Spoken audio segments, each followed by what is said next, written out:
नमस्कार साथियों, स्वागत है आप सभी का अमोघ सीरीज के अंतर्गत पहले पेपर में। और भगवान भोलेनाथ का नाम लेकर हम ये शुरू करेंगे। आज दिन भी सोमवार है। 125 प्रश्न होंगे। बिल्कुल स्तरीय प्रश्न नहीं होंगे, कुछ अच्छे प्रश्न और कुछ ऐसे प्रश्न जो आयोग पूछ सकता है, जो उसका ट्रेंड चल रहा है। और जिस प्रकार सुनने में आ रहा है कि हुई खामियों को दूर करने के लिए आयोग फिर से पेपर छापेगा, तो पेपर छापे अच्छी बात है, लेकिन अगर थोड़ा सा अच्छे प्रश्न बनाएगा तो इससे बाहर नहीं जाएगा। तो कुछ रिपीटेड प्रश्न होंगे और कुछ बेहतरीन जो आपके लिए काफ़ी उपयोगी होंगे। UGC net assistant professor PGT TGT आप कोई भी परीक्षा कहीं भी दीजिए, ये प्रश्न आपको सीधे छपने वाले हैं। तो शुरू करते हैं। प्रैक्टिस पेपर 1 में पहला प्रश्न 125 प्रश्न होंगे। थोड़ा सा लेंदी प्रश्न है, तो धैर्य बना के रखिएगा। पहले दिन 60 और उसके अगले दिन 65 प्रश्न करवाए जाएंगे, ताकि अच्छे से प्रश्नों को पढ़ा जा सके और आपको भी बोरियत न महसूस हो। बालकृष्ण भट्ट को व्यस्त व्यंजक निबंधकार के तौर पर पहचाना जाता है।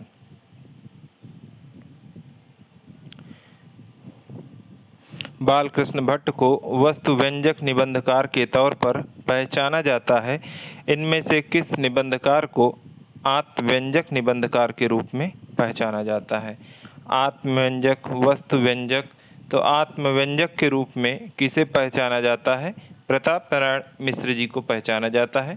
विकल्पों पर चर्चा होगी, बिल्कुल जहां पर जरूरी होगा। निम्नलिखित में से कौन सा निबंध स्वप्न शैली में लिखा गया है? कौन सा निबंध स्वप्न शैली में लिखा गया है? यमलोक की यात्रा, बकलम, खुद, श्रद्धा और भक्ति, धोखा। यमलोक की यात्रा जो है स्वप्न शैली में लिखा गया है, पढ़िएगा, मजा आएगी। राधाचरण गोस्वामी जी का है। बकलम खुद आत्मव्यंजक शैली का निबंध है और ये नामवर सिंह के द्वारा लिखा गया है। श्रद्धा और भक्ति शुक्ल जी का है। धोखा नाम से ही जान गए होंगे, प्रताप नारायण मिश्र। शरीर का कोई अंग नहीं बचा जिस पर इन्होंने निबंध न लिखा हो। अगला प्रश्न है, महादेवी वर्मा ने अपनी किस पुस्तक की भूमिका में अपने विचार के क्षणों में लिखे गए गद्य को निबंध कहा है? महादेवी वर्मा ने अपने किस पुस्तक की भूमिका में अपने विचार के क्षणों में लिखे गए गद्य को निबंध कहा है? अतीत के चलचित्र, स्मृति की रेखाएं, मेरा परिवार, श्रृंखला की कड़ियाँ। सही विकल्प है श्रृंखला की कड़ियाँ।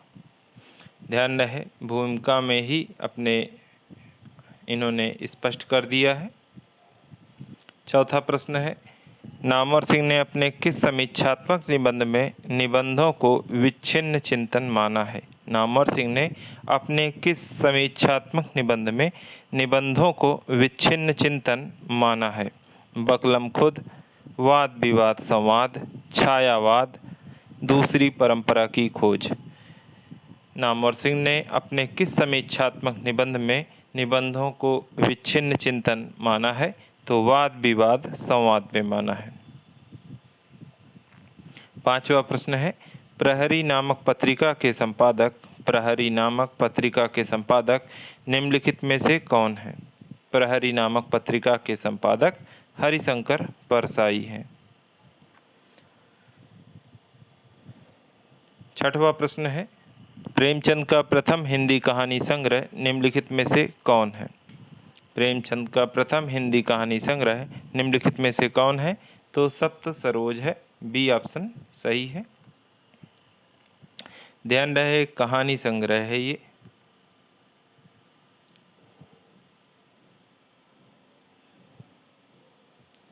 सभी तरह के प्रश्न मिलेंगे, संपूर्ण हिंदी पर आधारित है। बिल्कुल एकदम रियल पेपर की तरह आपको अनुभव होगा। हालांकि हम लोग 60 प्रश्न पढ़ रहे हैं, तो कुछ आज मिलेंगे और कुछ कल। 7वां प्रश्न है, प्रेमचंद के प्रसिद्ध कहानी संग्रह सोजे वतन में निम्नलिखित में से कौन सी कहानी संकलित नहीं है। सोजे वतन में 5 कहानियां संकलित थी, जिसमें से कौन कौन सी हैं? सांसारिक प्रेम और देश प्रेम, यही मेरा वतन है, हाव नहीं है, दुनिया का सबसे अनमोल रतन, शेख मखमूर, शोक का पुरस्कार, ये 5 कहानियां हैं। मनुष्य का परम धर्म इसमें संग्रहित नहीं है। 8वां प्रश्न है, निम्नलिखित में से कौन सी कहानी प्रेमचंद द्वारा रचित नहीं है। निम्नलिखित में से कौन सी कहानी प्रेमचंद द्वारा रचित नहीं है? विजयादशमी, ममता, ईश्वरीय न्याय, इस्तीफा। विजयादशमी प्रेमचंद द्वारा नहीं है, बाकी सभी प्रेमचंद की कहानियां हैं। 9वां प्रश्न है, तुमने इतने दिन मुझे जिस प्रेम से रखा माँ भी ना रखती। तुमने इतने दिन मुझे जिस प्रेम से रखा माँ भी न रखती। भगवान मुझे फिर जन्म दे तो तुम्हारी कोख से दे, यही मेरी अभिलाषा है। गोदान उपन्यास में यह कथन किस पात्र ने कहा है? तुमने इतने दिन मुझे जिस प्रेम से रखा माँ भी न रखती। भगवान मुझे फिर जन्म दे तो तुम्हारी कोख से दे, यही मेरी अभिलाषा है। गोदान उपन्यास में यह कथन किस पात्र ने कहा है? तो ये झुनिया का कथन है, ए विकल्प सही है। 10वां प्रश्न है, निम्नलिखित रचनाओं और रचनाकारों के संबंध में असुमेलित विकल्प का चयन करना है। ध्यान रहे, असुमेलित विकल्प का चयन करना है। व्योमकेश दरवेश, विश्वनाथ त्रिपाठी। व्योमकेश दरवेश किसको कहा जाता है? हजारी प्रसाद द्विवेदी जी को कहा जाता है। घर का जोगड़ा काशीनाथ सिंह। कलम का मजदूर मदन गोपाल ने लिखा है। आवारा मसीहा विष्णु प्रभाकर ने लिखा है। जीवनी किसकी है? शरतचंद्र चट्टोपाध्याय की है। ध्यान रहे, रचनाकार पूछे गए हैं, किसकी जीवनी है ये नहीं पूछा गया है, तो यहाँ पर डी ऑप्शन असुमेलित हो जाएगा। 11वां प्रश्न है, निम्नलिखित रचनाओं और उनके रचनाकारों के संबंध में कौन सा विकल्प सही सुमेलित नहीं है? सब कुछ होना बचा रहेगा। सब कुछ होना बचा रहेगा, विनोद कुमार शुक्ल। 2025 में हिंदी का ज्ञानपीठ पुरस्कार इन्हें ही दिया गया है, विनोद कुमार शुक्ल जी को। चांद की वर्तनी राजेश जोशी। ज्ञान समुद्र मलुक दास का नहीं है, ये सुंदर दास जी की रचना है।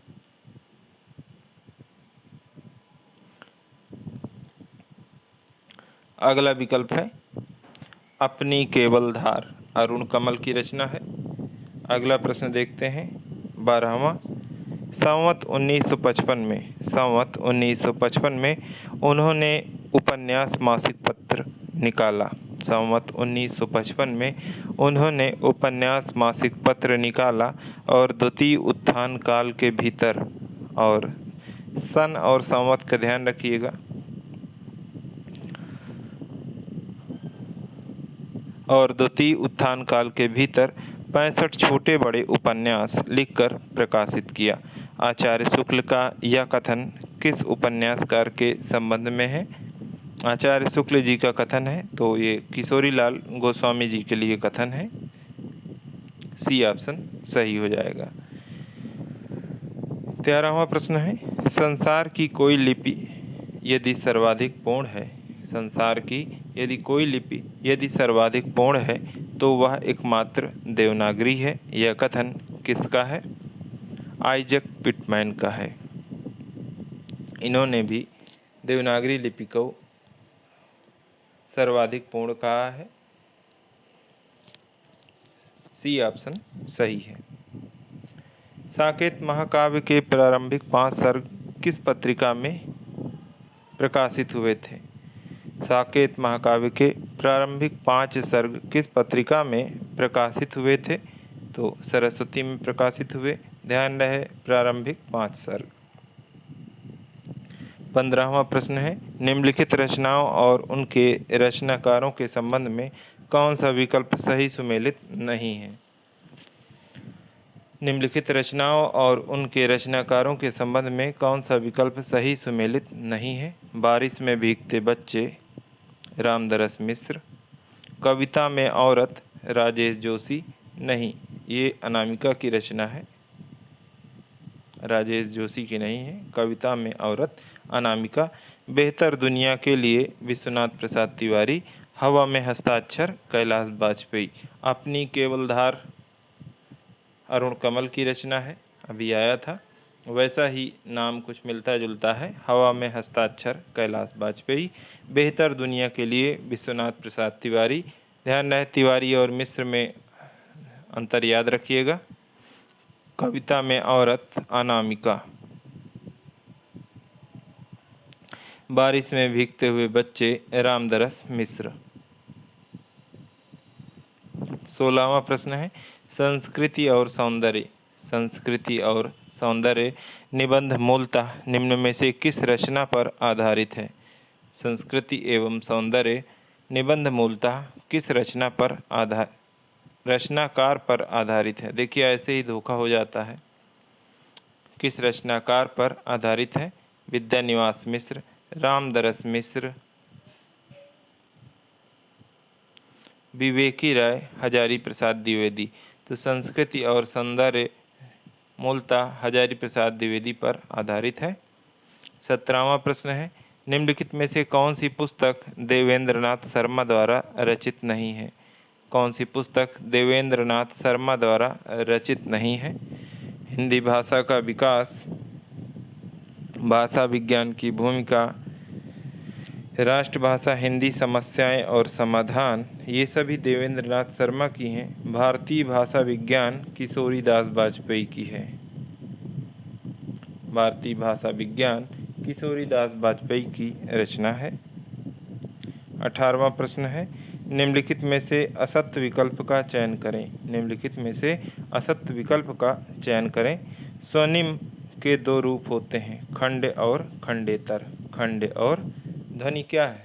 ध्वनि को तोड़ सकते हैं, खंडेतर। खंड और खंडेतर ये सही है।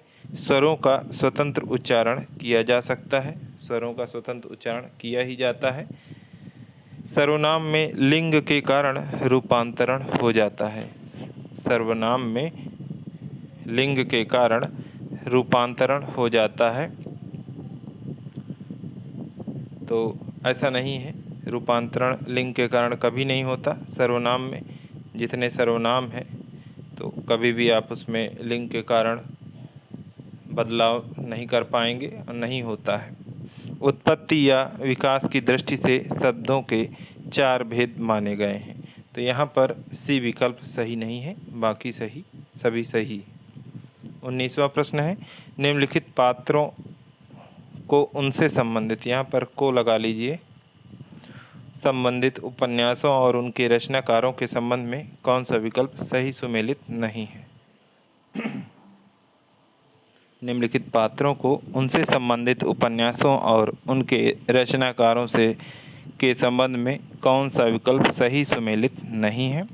बेनी माधव, मानस का हंस, अमृतलाल नागर। तो सही है। सकलदीप बाबू रहते हैं मैला आंचल में, फणीश्वरनाथ रेणु की रचना है, ये भी सही है। नरोत्तम झूठा सच में, यशपाल का बिल्कुल सही है। पटेश्वरी मंगलसूत्र में प्रेमचंद का उपन्यास है, अंतिम उपन्यास। तो पटेश्वरी इसमें नहीं है। गोदान का में एक गांव के पटवारी का नाम है पटेश्वरी। मंगलसूत्र के जो पात्र हैं देव कुमार, संत कुमार और पंकजा हैं। देव कुमार, संत कुमार हो गया था। पटेश्वरी जो है गोदान में एक गांव के पटवारी हैं। मंगलसूत्र के 3 पात्र हैं, देव कुमार, संत कुमार और पंकजा। ये प्रेमचंद का अंतिम उपन्यास है। 20वां प्रश्न है, साधारणीकरण ना तो आश्रय राम का होता है ना आलम्बन सीता का होता है, अपितु यह कवि अनुभूति का होता है। साधारणीकरण के संबंध में यह कथन निम्नलिखित में से किसका है? साधारणीकरण ना तो आश्रय का होता है, ना आलम्बन का होता है। राम और सीता को आश्रय और आलम्बन के रूप में लिया गया है। कहा जा रहा है कि अपितु यह कवि अनुभूति का होता है। साधारणीकरण के संबंध में यह कथन निम्नलिखित में से किसका है? डॉक्टर नगेन का है। सी ऑप्शन सही है। 21वां प्रश्न है, निम्नलिखित में से असत्य विकल्प का चयन करें। निम्नलिखित में से असत्य विकल्प का चयन कीजिए। जयदेव 13वीं सदी, धनंजय 10वीं सदी, हेमचंद 9वीं सदी, विश्वनाथ 14वीं सदी। कौन सा इसमें से असत्य है ये पूछा गया है। जयदेव का सही है, धनंजय का सही है, विश्वनाथ का सही है। हेमचंद्र का सही समय क्या है? 11वीं 12वीं शताब्दी है।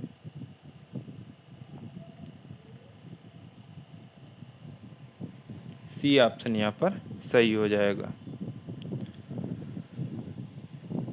मनुष्य के अंदर पशुता बार बार प्रकट होती है। मनुष्य के अंदर पशुता बार बार प्रकट होती है और वह बार बार उसे नष्ट करने की कोशिश करता है। मनुष्य के अंदर पशुता बार बार प्रकट होती है और वह उसे बार बार नष्ट करने की कोशिश करता है। निम्नलिखित में से किस निबंध में यह भाव प्रकट किया गया है?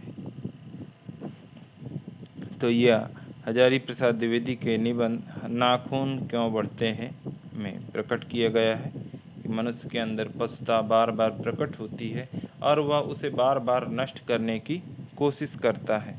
उठ जाग मुसाफिर किसका है? विवेकी राय का है। संस्कृति और सौंदर्य अभी आया था, नामवर सिंह। विचार और वितर्क हजारी प्रसाद द्विवेदी का है। 23वां प्रश्न है, निम्नलिखित रचनाओं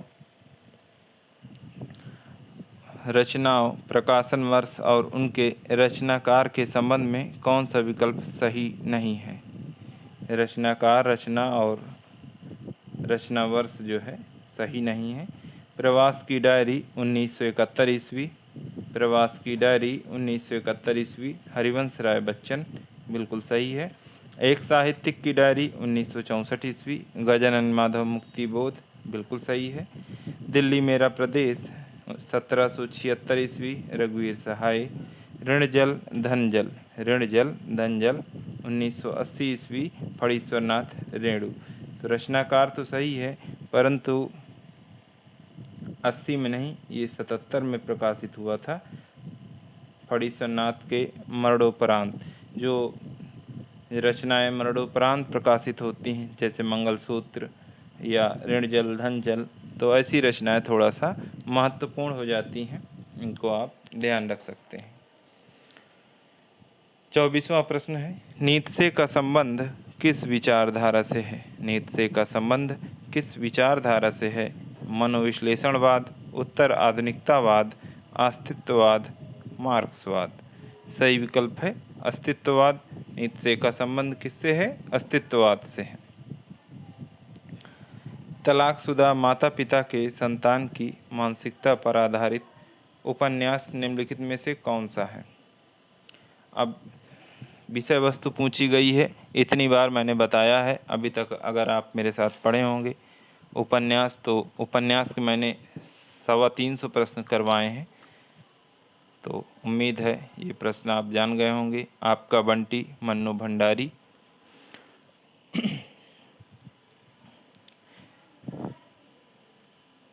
नेट में, पीजीटी में, टीजीटी में अब जो ट्रेंड चल रहा है कुछ समय से, कुछ ऐसे ही प्रश्न पूछे जाते हैं। अंधेरे बंद कमरे किसका है? उपन्यास है मोहन राकेश का। शेखर एक जीवनी आप जानते ही हैं, अज्ञे ने लिखा है। महाभोज मन्नू भंडारी का है। आपका बंटी मन्नू भंडारी। निम्नलिखित में से विदेशी परिवेश पर आधारित कौन सा उपन्यास नहीं है? देखिए, ये क्लिष्ट करने का तरीका होता है कि कौन सा नहीं है। अब कौन सा नहीं है, कोई एक ही है, एक ही सही होता है या एक ही गलत होता है।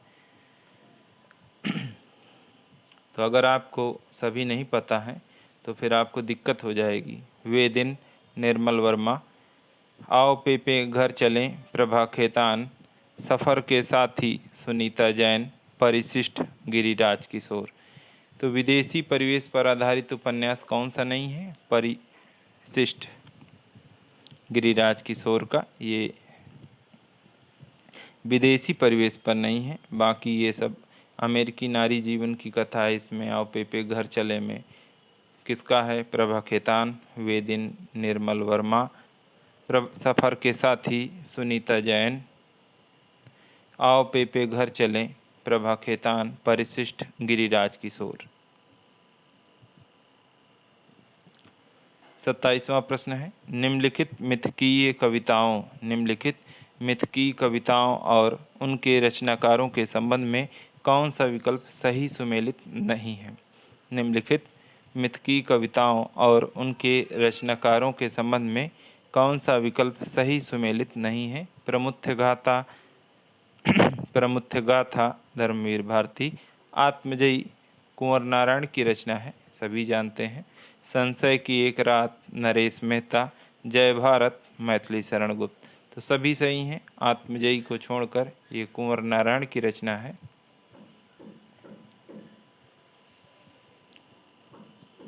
तो यहाँ पर बी विकल्प सही हो जाएगा। 28वां प्रश्न है, मैंने भावना में एक भावना का वर्ण किया है। मैंने भावना में एक भावना का वर्ण किया है, मेरे लिए वह संबंध और संबंधों से बड़ा है।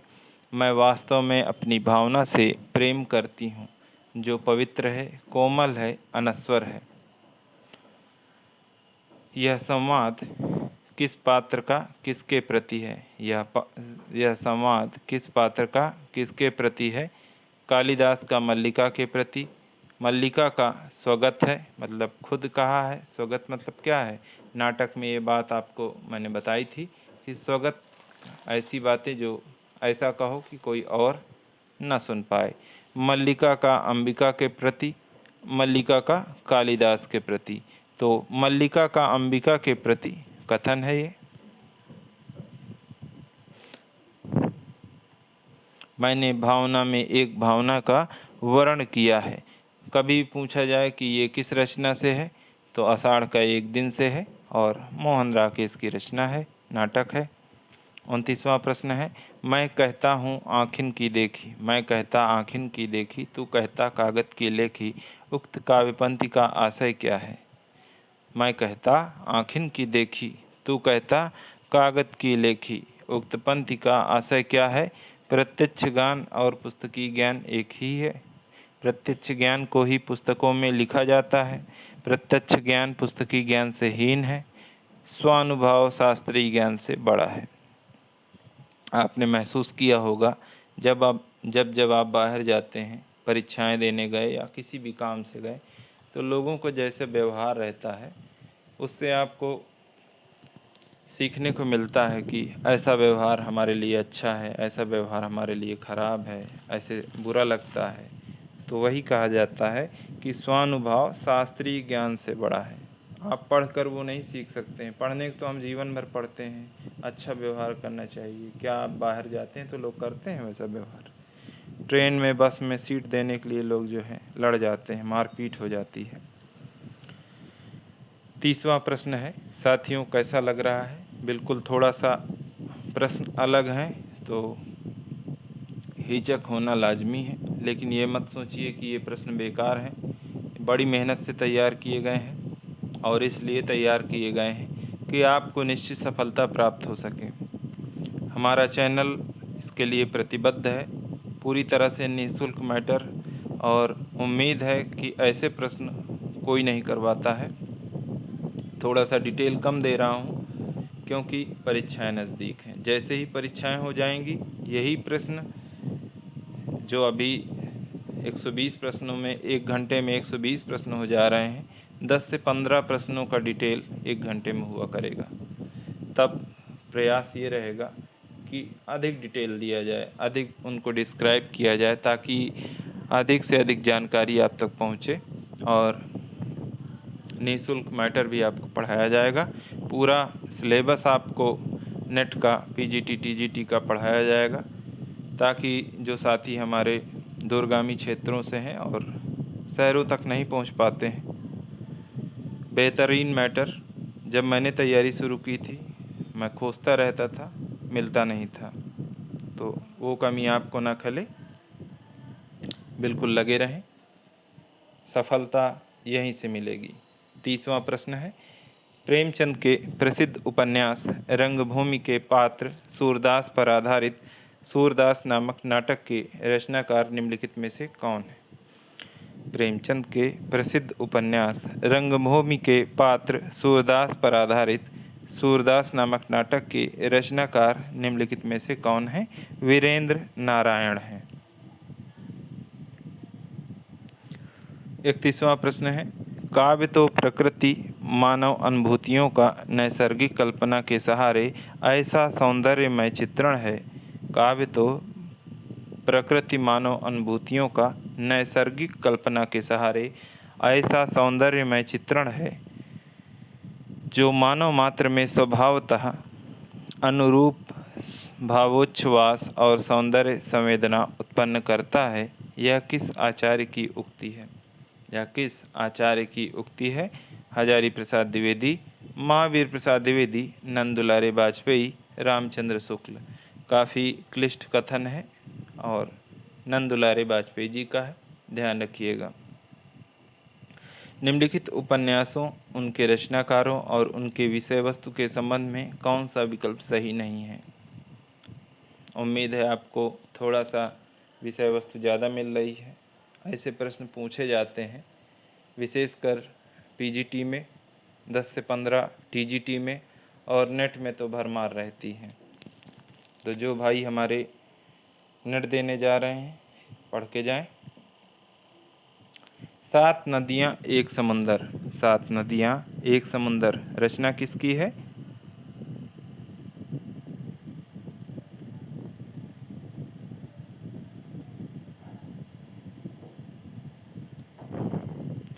रचना है नासिरा शर्मा की। और वहीं पर इसकी विषय वस्तु क्या है? आधुनिक ईरान की पृष्ठभूमि पर रक्त रंजित इस्लामी क्रांति का चित्रण किया गया है। 7 नदियाँ एक समुंदर, नासिरा शर्मा। आधुनिक ईरान की पृष्ठभूमि पर रक्त रंजित इस्लामी क्रांति का चित्रण किया गया है। चक्रव्यूह किसकी रचना है? श्रवण कुमार गोस्वामी की है। चक्रव्यूह श्रवण कुमार गोस्वामी। विश्वविद्यालय परिसर की वास्तविकताओं का अंकन है। विश्वविद्यालय परिसर की वास्तविकताओं का अंकन है। हो सकता है जैसे बीएचयू के कुलपति रिटायरमेंट के बाद उन्होंने बताया कि मैंने कई अयोग्य लोगों को भर्ती किया, हो सकता है कुछ वैसा ही इन्होंने भी बताया हो। देर से सही, कम से कम ज़मीर तो जगह उन्होंने बताया। तो धूप छाही रंग, धूप छाही रंग गिरीश अस्थाना, धूप छाही रंग गिरीश अस्थाना द्वितीय विश्व युद्ध और दफ्तर की जिंदगी का बड़े पैमाने पर चित्रण। धूप छाही रंग किसकी रचना है? गिरीश अस्थाना की है।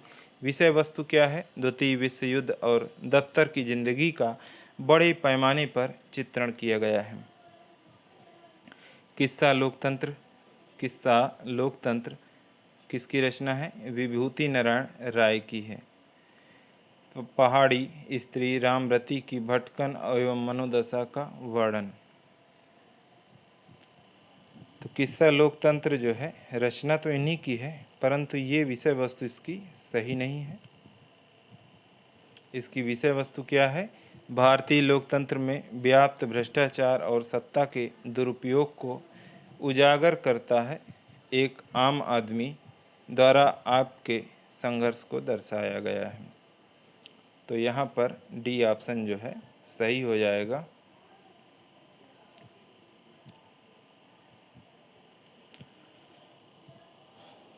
मास्टर के लिए मुझे लगता है रेड कलर ही बेहतर है।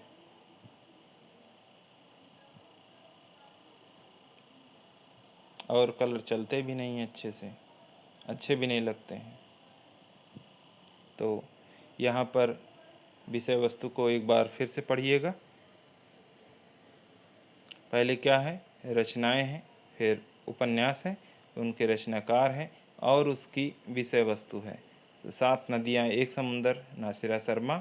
आधुनिक ईरान की पृष्ठभूमि पर रक्त रंजित इस्लामी क्रांति का चित्रण, चक्रव्यूह, श्रवण कुमार गोस्वामी। विश्वविद्यालय परिसर की वास्तविकताओं का अंकन, धूप छाही रंग, गिरीश अस्थाना। द्वितीय विश्व युद्ध और दफ्तर की जिंदगी का बड़े पैमाने पर चित्रण, किस्सा लोकतंत्र, विभूति नारायण राय, जिसमें भारतीय लोकतंत्र में भ्रष्टाचार और सत्ता के दुरुपयोग को उजागर करता है और एक आम आदमी द्वारा आपके लिए संघर्ष को दर्शाया गया है।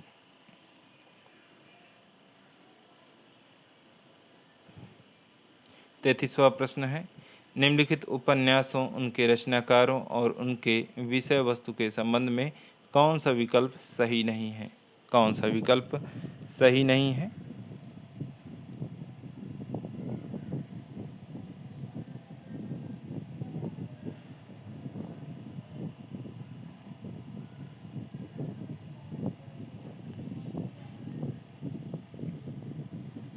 नरकुंड में वास, जगदीश चंद्र। नरकुंड में वास, जगदीश चंद्र पंजाब के ग्रामीण दलित जीवन पर आधारित है। चक्रव्यूह, कुंवर नारायण। विश्वविद्यालय परिसर की वास्तविकताओं का अंकन। देखिए, विषय वस्तु तो वही है, लेखक अब की बदल दिया। रचनाकार कौन है? श्रवण कुमार गोस्वामी है। मैयादास की माड़ी, भीष्म साहिनी। मैयादास की माड़ी भीष्म साहिनी की है। सिख अमलदारी को उखाड़ती हुई ब्रिटिश साम्राज्यशाही का चित्रण है। हालांकि इतना तो आपने सुना होगा। कोई अजनबी नहीं, कोई अजनबी नहीं, शैलेश मटियानी। पहाड़ी स्त्री रामरती की भटकन एवं मनोदशा का वर्णन। देखिए, इधर का उधर कर दिया। और कोई अजनबी नहीं, अभी पिछले प्रश्न में किस्सा लोकतंत्र में सेम यही कथा वस्तु लिख दी गई। तो ये किसकी है? शैलेश मटियानी की रचना है। ये सही है।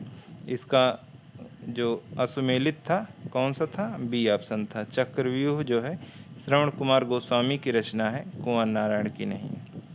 आगे चलते हैं। 34वां प्रश्न है, निम्नलिखित काव्य पंक्तियों और उनके रचनाकारों के संबंध में कौन सा विकल्प सही सुमेलित नहीं है? काम मंगल से मंडित श्रेय, सर्ग इच्छा का है परिणाम।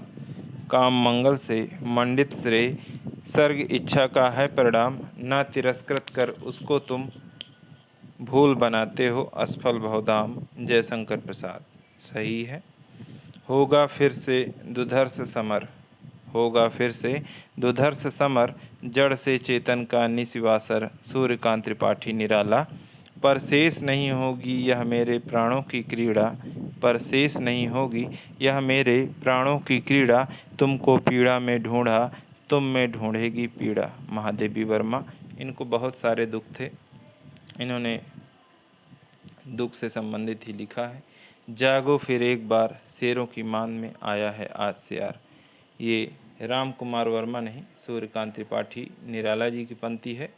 और बिल्कुल टीजीटी पीजीटी जो भी आप दे रहे हैं, हर परीक्षा को इसी प्रकार से लेना है। जागो फिर एक बार, शेरों की मान में आप शेर हैं। और ये जो परीक्षाएं हैं इनको सियार समझना है, तभी आप इन पर विजय हासिल कर सकते हैं। 35वां प्रश्न है, निर्धन दिन दिन होत है, निर्धन दिन दिन होत है। भारत भू सब भांति, निर्धन दिन दिन होत है। भारत भू सब भांति।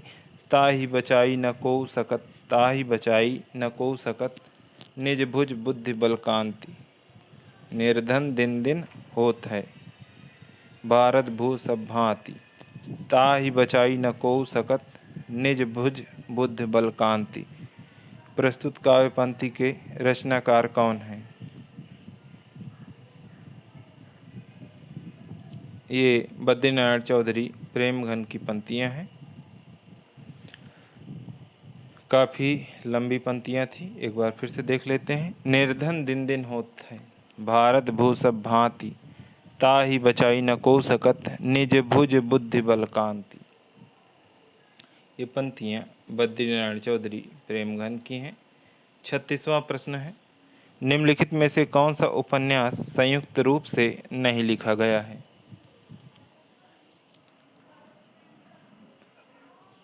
संयुक्त रूप से लिखने का मतलब है दो लेखकों ने आपस में, दो ने या तीन ने, चार ने संयुक्त रूप से लिख रहे हैं। जैसे जो हिंदी साहित्य का वृहद इतिहास है नागरी पचाड़ी सभा द्वारा प्रकाशित, उसमें 100 से अधिक लेखकों का सहयोग लिया गया है, जिसके 16 भाग अब तक प्रकाशित हो चुके हैं। टोटल 18 होने हैं। तो 12 खंभा किसने लिखा है? अज्ञेय और 10 अन्य लेखकों ने लिखा है। अज्ञेय प्लस 10 अन्य लेखकों ने। तपोभूमि जैनेन्द्र कुमार और ऋषभ चरण जैन ने लिखा है। जैनेन्द्र कुमार और ऋषभ चरण जैन ने। 1 इंच मुस्कान मन्नू भंडारी और राजेंद्र यादव का सहलेखन है। ज़्यादातर लोग इसे ही जानते हैं। आपका बंटी मन्नू भंडारी ने अकेले ही लिखा है। तो प्रश्न उम्मीद है कि उत्तर तो आप सही जानते होंगे कि मन्नू भंडारी की रचना है आपका बंटी। लेकिन तपोभूमि 12 खंभा, तपोभूमि जैनेन्द्र कुमार और ऋषभ चरण जैन लिख लीजिएगा। 12 खंभा अज्ञेय प्लस 10 अन्य लेखकों के सहयोग से लिखा गया है। तो संयुक्त रूप से लिखा गया उपन्यास नहीं है आपका बंटी। 37वां प्रश्न है, संयुक्त रूप से प्रेम पर आधारित लिखा गया उपन्यास तपोभूमि के रचनाकार हैं। अभी ही बताया, ध्यान रहे, प्रेम पर आधारित है तपोभूमि और किसके द्वारा लिखा गया है? जैनेन्द्र कुमार और ऋषभ चरण जैन। आगे पीछे हो सकता है, इसलिए थोड़ा सा ध्यान रखिएगा।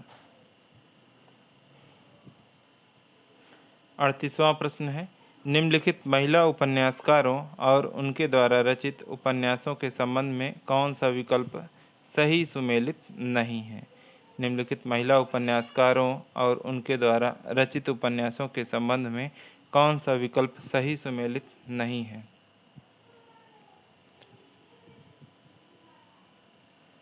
चित्रा मुदगल एक जमीन अपनी, चंद्रकांता अपने अपने कोणार्क, मृदुला गर्ग उसके हिस्से की धूप, महुआ मांझी, अम्बा नहीं मैं भीष्मा। अम्बा नहीं मैं भीष्मा ये चित्रा चतुर्वेदी का है, ना कि महुआ मांझी का। तो बाकी सभी सही हैं डी को छोड़कर। 39वां प्रश्न है, निम्नलिखित महिला उपन्यासकारों और उनके द्वारा रचित उपन्यासों के संबंध में कौन सा विकल्प सुमेलित नहीं है? मालती जोशी चांद अमावस का, क्षमा शर्मा परछाई, ममता कालिया अकेला पलास, रामदास मिश्रा अकेले बिना दरवाजे का मकान। अकेला पलास जो है मेहरुन निसा परवेज की रचना है। बाकी सभी उपन्यास सही हैं, केवल अकेला पलास उपन्यास मेहरुन निसा परवेज का है। महाभोज नामक कहानी के रचनाकार कौन है? महाभोज नामक कहानी के रचनाकार कौन है? शैलेश मटियानी है। 41वां प्रश्न है, 1920 ईस्वी में अंग्रेजी सरकार ने निम्नलिखित में से किस साहित्यकार को राजा की उपाधि से विभूषित किया? उस समय जो राजा के ज़्यादा हिमायती थे, तो उन्हें जो अंग्रेजी शासनकाल के ज़्यादा हिमायत करते थे, तो उन्हें राजा की उपाधि दी गई। राजा राधिका रमण प्रसाद सिंह को 1920 ईस्वी में अंग्रेजी सरकार द्वारा राजा की उपाधि से विभूषित किया गया।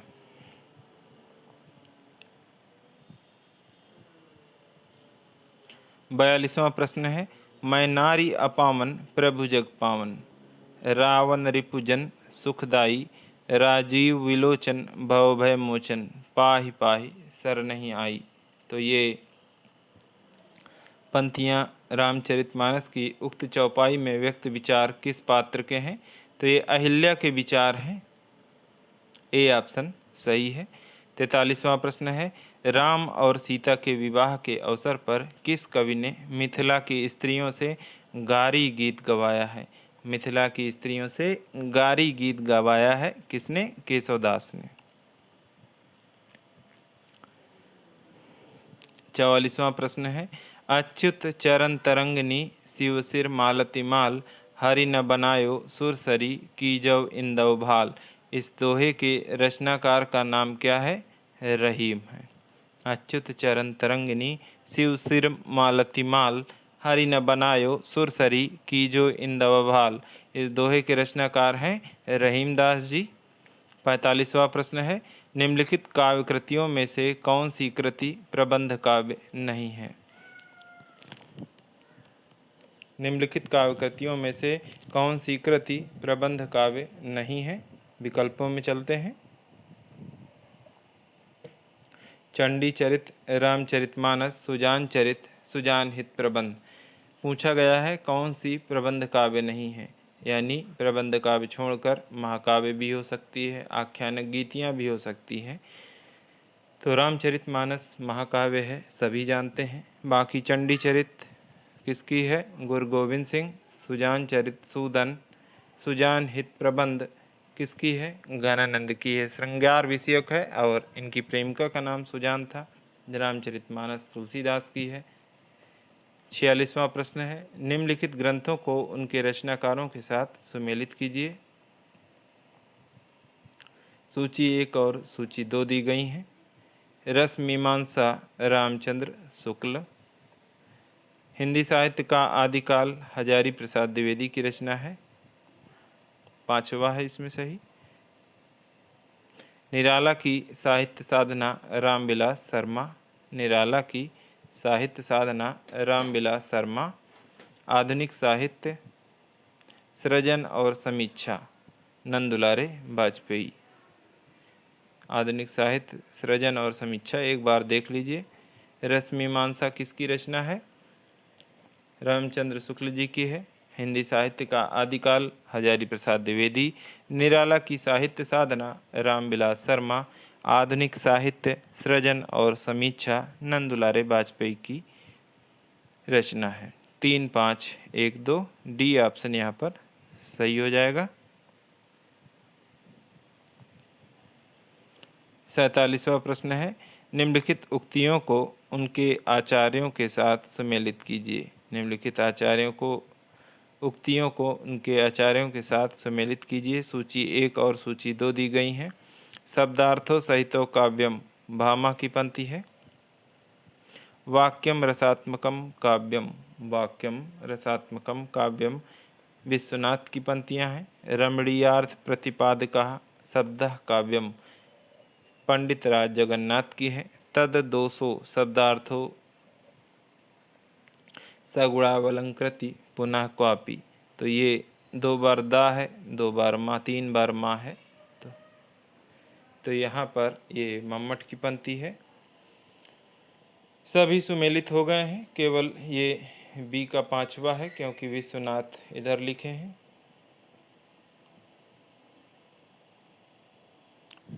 टाइप करवाया जाएगा साथियों, थोड़ा सा मैनेज कर लीजिए कुछ दिनों तक। तो इसका 4, 5, 1, 2 सही हो जाएगा, पहला ही ऑप्शन। 48वां प्रश्न है, स्थापना और तर्क दिए गए हैं। बिंब अतीन्द्रिय होते हैं क्योंकि उनमें ऐन्द्रिकता का होना अनिवार्य है।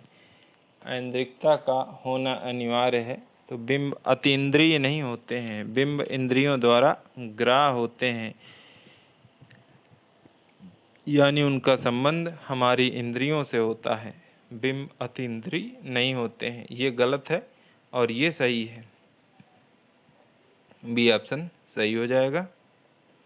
49वां प्रश्न है, निम्नलिखित काव्य पंक्तियों को उनके कवियों के साथ सुमेलित कीजिए। काफ़ी बड़ा प्रश्न है, यहीं पे हम पढ़ेंगे और उत्तर बताते चलेंगे। श्रेय नहीं कुछ मेरा मैं तो डूब गया था, श्रेय नहीं कुछ मेरा मैं तो डूब गया था, स्वयं शून्य में वीणा के माध्यम से अपने को मैंने सब कुछ सौंप दिया था। ये किसकी पंक्तियां हैं? ये अज्ञेय जी की पंक्तियां हैं।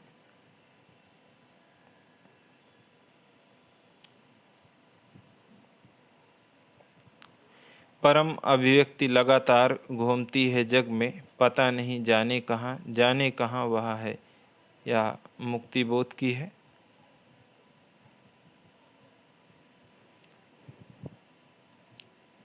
पर एक तत्व है बीज रूप, पर एक तत्व है बीज रूप स्थित मन में साहस में। पर एक तत्व है बीज रूप स्थित मन में साहस में, स्वतंत्रता में नूतन में सर्जन में, धर्मवीर भारती की। मैं उनका आदर्श जो व्यथा न खोल सकेंगे, मैं उनका आदर्श जो व्यथा न खोल सकेंगे, पूछेगा जग किंतु पिता का नाम न बोल सकेंगे। ये किसकी पंक्तियां हैं? दिनकर की हैं।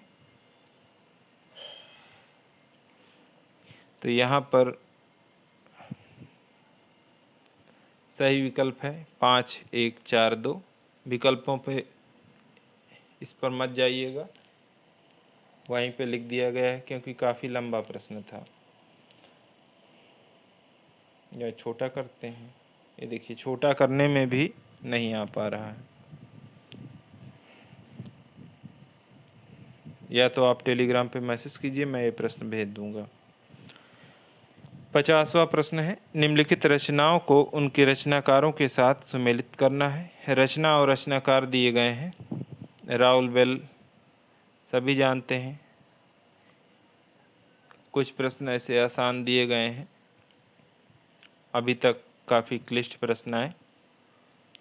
राउल बेल रोड़ा, खुमाण रासो दलपति विजय, चंदन बाला रास आसगु, योगचर्या डोम्भिपा। तो यहाँ पर 4, 5,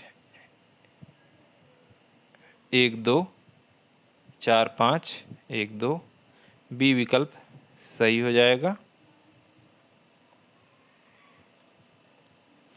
51वां प्रश्न है, रामरक्ष बेनीपुरी के अनुसार लेखन काल की दृष्टि से विद्यापति की रचनाओं का सही अनुक्रम है। रामरक्ष बेनीपुरी के अनुसार लेखन काल की दृष्टि से विद्यापति की रचनाओं का सही कालानुक्रम क्या है? तो कीर्तिलता, भूपरिक्रमा, पुरुष परीक्षा, कीर्ति पताका, यही सही अनुक्रम है। ए ऑप्शन सही हो जाएगा। ईसा की किस शताब्दी में, 52वां प्रश्न है, ईसा की किस शताब्दी में अपभ्रंश का व्यवहार लोक भाषा के अर्थ में होने लगा? तो 11वीं शताब्दी में। डी ऑप्शन सही है। 53वां प्रश्न है, मोरा जो बना नवेलरा भयो है गुलाल, मोरा जो बना नवेलरा भयो है गुलाल, कैसे घर दीनी बकस मोरी माल। उक्त काव्य पंक्तियों के रचयिता हैं अमीर खुसरो।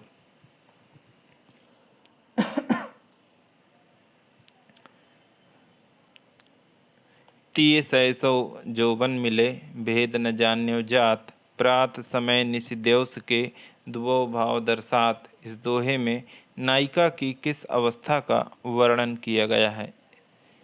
तो तीय सैसो जोबन मिले, भेद न जान्यो जात, प्रात समय निशिद्योस के दुबो भाव दर्शात। इस दोहे में नायिका की किस अवस्था का वर्णन किया गया है? वयः संधि का वर्णन किया गया है। बाल्यावस्था और यौवनावस्था के बीच की अवस्था को वयः संधि कहा जाता है। सद्यः स्नाता नाम से ही स्पष्ट है, ये थोड़ा सा वैसा था। सद्यः स्नात मतलब अभी अभी जिसने स्नान किया हो। नवविवाहित, नवोढ़ा, मान मृदु, विनम्रता के साथ दिया गया सम्मान। 55वां प्रश्न है, सखी हों श्याम रंग रंगी, सखी हों श्याम रंग रंगी, देख बिकाए गई वह मूरत सूरत माही पगी। ये काव्य पंक्तियाँ किसकी हैं? सखी हों श्याम रंग रंगी, देख बिकाए गई वह मूर्ति सूरत माही पगी। गदाधर भट्ट की ये पंक्तियाँ हैं। बी ऑप्शन सही है। अगला प्रश्न है, भौन निबंध के लेखक हैं। भौं, बाद, धोखा, मूछ, ये सभी शरीर के अंगों के नाम पर और ऐसी छोटी छोटी चीज़ों पर निबंध लिखते रहे कौन? प्रताप नारायण मिश्र। हिंदी की प्रसिद्ध कहानी कसाई बाड़ा के लेखक हैं। हिंदी की प्रसिद्ध कहानी कसाई बाड़ा के लेखक कौन है? शिवमूर्ति हैं। निम्नलिखित रचनाओं में कौन सी ऐसी पुस्तक है जो भारत पाकिस्तान विभाजन को लेकर नहीं लिखी गई है? निम्नलिखित रचनाओं में कौन सी ऐसी पुस्तक है जो भारत पाकिस्तान विभाजन को लेकर नहीं लिखी गई है? तमस, आधा गांव, कितने पाकिस्तान, राग दरबारी। तो तमस भीष्म साहिनी का है, आधा गांव राही मासूम रजा है, कितने पाकिस्तान कमलेश्वर, राग दरबारी श्रीलाल शुक्ल। और यही भारत पाकिस्तान की विभीषिका पर नहीं लिखा गया है। बाकी सभी उपन्यास, ये सभी की विधा उपन्यास है और ये सभी भारत पाकिस्तान पर आधारित हैं। 59वां प्रश्न है, सती चंद्रावली और अमर सिंह राठौर नाटकों की रचना किसने की? सती चंद्रावली और अमर सिंह राठौर नाटकों की रचना किसने की? राधाचरण गोस्वामी जी ने की है। आज का अंतिम प्रश्न है, इसके बाद हम अगले दिन करेंगे जब अगली क्लास आएगी इस पर। अमोक सीरीज की सेकंड क्लास। 20 पेपर हैं, 40 भाग में संपन्न करेंगे, या हो सकता है कि कोई पेपर पूरा भी करा दिया जाए, वो पेपर के स्तर पर डिपेंड करता है। आचार्य हजारी प्रसाद द्विवेदी ने वाणी का डिक्टेटर किसे कहा है? तो वाणी का डिक्टेटर किसे कहा है? कबीरदास जी को कहा है। पहला ऑप्शन सही हो जाएगा।